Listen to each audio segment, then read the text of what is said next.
குரு துணையுடன் அன்னையின் வழிகாட்டலில் வாழ்வின் இன்னல்களிலிருந்து விடுபட்டு மென்மேலும் உயர அன்னையின் தவச்சாலைக்கு அழைக்கிறோம். இடம் காசி தர்மம், கடையநல்லூர், தென்காசி மாவட்டம். கால் 9363701116.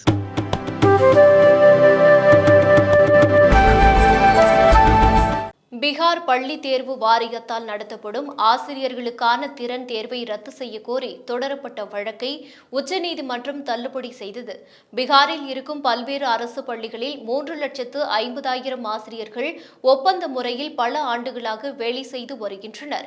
இவர்களுக்கு அரசு ஊழியர்களின் அந்தஸ்து வழங்க 2023இல் அம்மாநில அரசு முடிவு செய்தது. அதன்படி ஒப்பந்த ஆசிரியர்கள் பீகார் பள்ளி தேர்வு வாரியத்தால் நடத்தப்படும் திறன் தேர்வில் தேர்ச்சி பெற வேண்டும்.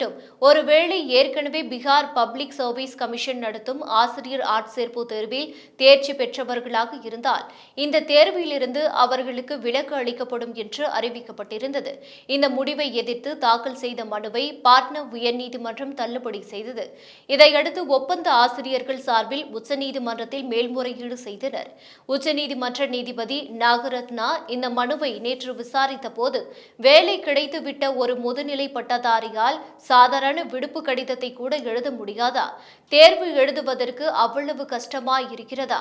பீகார் போன்ற ஒரு மாநிலம் கல்வி அமைப்பை முன்னேற்றும் முயற்சியில் தகுதி தேர்வு நடத்தினால் அதற்கு எதிர்ப்பு தெரிவிக்கிறீர்கள். நாட்டை கட்டமைக்க ஆசிரியர்கள் உதவுகின்றனர். அப்படி இருக்கையில் உங்களால் இந்த திறன் தேர்வை கூட எதிர்கொள்ள முடியாது என்றால் நீங்கள் ராஜினாமா செய்துவிட்டு போகலாம் என்று கடுமையாக பேசி அந்த மேல்முறையீட்டு மனுவை தள்ளுபடி செய்தார்.